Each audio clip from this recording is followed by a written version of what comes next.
সমস্যার সমাধান ও জনসংযোগ কর্মসূচি পশ্চিমবঙ্গের বিভিন্ন জেলা জুড়ে মহকুমা প্রশাসন, ব্লক প্রশাসনের উদ্যোগে চলেছে গ্রামে ও শহরে সাধারণ মানুষের সঙ্গে যোগাযোগ স্থাপন করার একটা অনবদ্য প্রয়াস। সেই মতন আজ ইসলামপুর ব্লকের অজিত বাস কলোনি এলাকায় জনসংযোগ ও সমস্যার সমাধান কর্মসূচির আওতায় বেশ কিছু সাধারণ মানুষের মধ্যে শীতবস্ত্র অর্থাৎ কম্বল বিতরণ করা হয়। উপস্থিত ছিলেন ইসলামপুর মহকুমার শাসক আব্দুল সাইদ, সমষ্টি উন্নয়ন আধিকারিক অর্থাৎ বিডিও দীপান্বিতা বর্মন সহ ইসলামপুর পৌরসভার চেয়ারম্যান কানাইলাল আগরওয়াল, ইসলামপুর পুলিশ জেলার ডিএসপি হেডকোয়ার্টার দেবাশিস রায় সহ একাধিক আধিকারিক উপস্থিত ছিলেন আজকের এই কর্মসূচিতে। द्वारे सरकारे किछु जन बेनिफिट पाए नहीं, যেরকম কাস্ট সার্টিফিকেট কিছু জন পাই নাই, मतलब এরকম কিছু আছে वो গ্যাপটা ফিল করার জন্য আমি मतलब ये প্রোগ্রামটা করছি।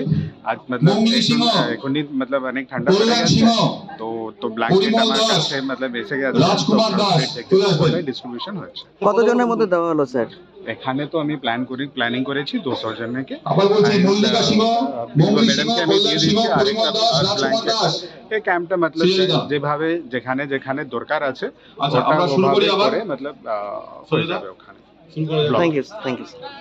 আজকে আচ্ছা, কে আগে আছে দেখুন, ঈশা কাকে আছে? ঈশা ম্যাডাম, ভিডিও ম্যাডামকে অনুরোধ করছি সমাধান জনসংযোগ কর্মসূচি, এটা 20 তারিখ থেকে চলছে, 20 জানুয়ারি, এটা 12 ফেব্রুয়ারি পর্যন্ত চলবে। আমাদের মুখ্যমন্ত্রী মাননীয় মমতা বন্দ্যোপাধ্যায় নির্দেশ দিয়েছেন পশ্চিমবঙ্গ সরকারের পক্ষ থেকে সরকারেও একটি সুন্দর উদ্যোগ।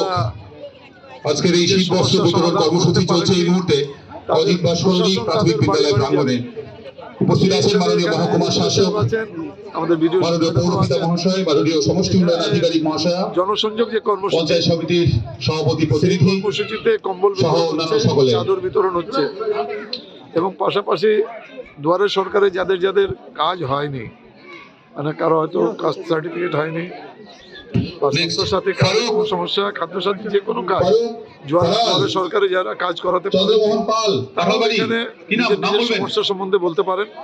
এখানে এখন দুয়ারে সরকারে কাজ হতে হতে এরকম জায়গায় আছে কম লোকের কাজ বাকি আছে, যে কম লোকের কাজ বাকি আছে তারা এই সমস্যা সমাধান কর্মসূচিতে আসছে। আর এখানে যেহেতু জনসংযোগ আছে, কম্বল বিতরণ হচ্ছে, এখানে চাদর বিতরণ দিচ্ছেন এসডিও সাহেব, ভিডিও ম্যাডামও আছেন, পৌরসভার হিসাবে আছে, প্রতিনিধি আছেন, সব আদিবাসী পাড়া, পরিমল কিসকু, ধীরেন টুডু, জিতেন হাসদা, সবাই মিলে আমাদের মাননীয় আদিবাসী পাড়া বন্দ্যোপাধ্যায় যে নির্দেশটা দিয়েছেন সমস্যা সমাধান এবং জনসংযোগ কর্মসূচি, সেই কর্মসূচিতে আমরা সবাই অংশগ্রহণ করছি। এবার তো শীতও বেশি, এবার কত কম্বল এখানে? ওই জন্য কম্বল দিচ্ছে, আজকে 300 মতো কম্বল এখান থেকে দেবে, ভালো হবে। খুব ভালো কর্মসূচি নিয়েছেন মহকুমা শাসককে আমি অনেক অনেক ধন্যবাদ জানাচ্ছি যে সমস্যার সমাধানের মধ্যে দিয়েও কম্বল বিতরণ যে হচ্ছে এটাতে জনসংযোগটা খুব ভালো হচ্ছে, জনসংযোগটা আর মানুষের প্রয়োজনটাও মিটছে।